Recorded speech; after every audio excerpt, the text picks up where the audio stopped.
découvrir les coulisses d'un chantier de rénovation du théâtre du Châtelet à Paris. Eh Célèbre oui. théâtre. Nouvelle année, nouveau Châtelet, exactement.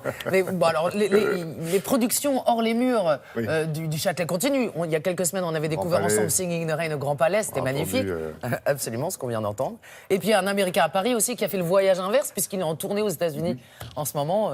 C'est un carton absolu à l'international. Et pendant ce temps-là, leur écrin se fait une belle Beauté, campagne hein. de beauté, oui, à la fois patrimoniale et technique, ce qui fait qu'on va retrouver en fait tous les décors d'origine qui ont été un petit peu abîmés par des restaurations un peu hâtives des années 80-90. On a beaucoup recouvert les faux marbres, les faux bois.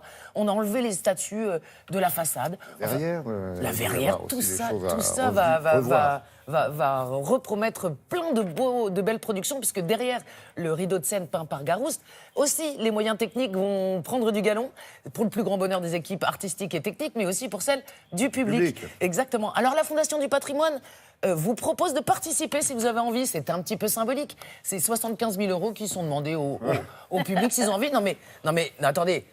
Vous pouvez donner 10 €. D'accord. Mais sur les millions que représente le chantier, si vous voulez, c'est plutôt pour pouvoir se dire, en passant sur la place du Châtelet, ah, dites donc, C'est moi cette qui l'ai statue, fait. c'est un peu grâce à moi. Et je trouve que souvent, la Fondation du patrimoine fait ça, pour des restaurations de tableaux, de monuments, enfin, plein de choses comme ça. En coulisses, ce grand chantier nous a emmenés dans les recoins du théâtre que moi-même, je n'avais jamais exploré, c'est vous dire.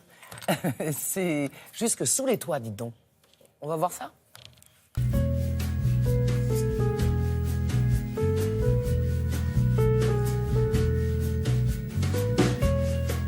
C'est un projet qui est un peu tous azimuts, qui intervient à la fois sur ce qu'on appelle le clos couvert, restauration des façades et des toitures, sur des aspects très techniques, c'est-à-dire réfection de tous les réseaux intérieurs, électriques, ventilation, chauffage, climatisation.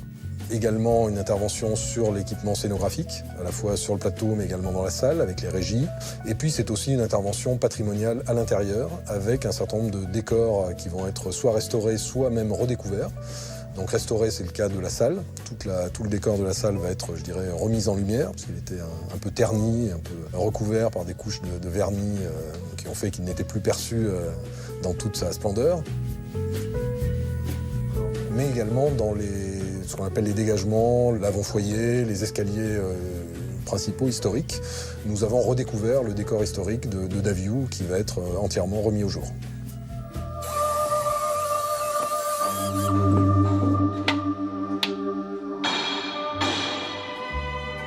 Alors racontez-moi où nous sommes là.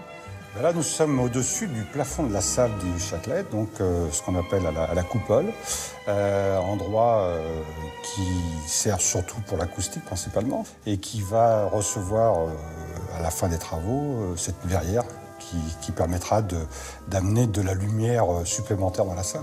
La verrière, c'est juste en dessous là. La verrière est juste en dessous. Aujourd'hui, ce sont des abassons qui sont posés et qui ont été déposés il y a quelques années dans le cadre de certains travaux. Abasson, c'est pour abattre le son Pour abattre le son vers la salle, le phénomène qui sera fait ensuite par la verrière et qui sera... Voilà, et ces abassons seront enlevés, ces panneaux seront enlevés. Et la verrière rétro-éclairée sera au milieu de la salle et le lustre sera remis dessous. Donc on aura lustre et verrière et tout le monde pourra voir son programme sans problème.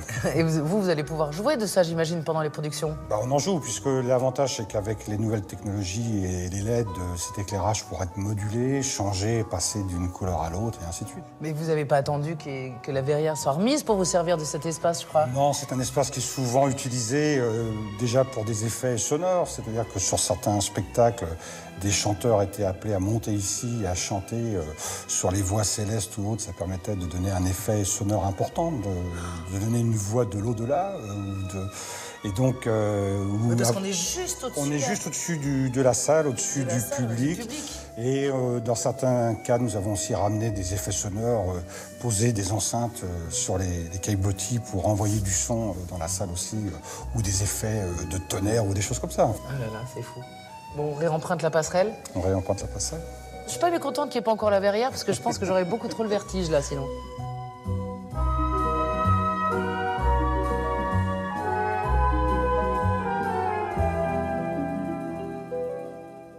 Image de nuit.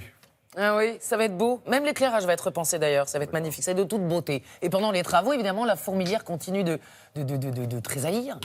Et ben oui, les costumières travaillent au costume de Singing in the Rain toutes les nuits, figurez-vous. Et hop, ça repart sous la nef du Grand Palais et c'est reparti pour chanter sous les pluies. Merci beaucoup, Anna. Merci.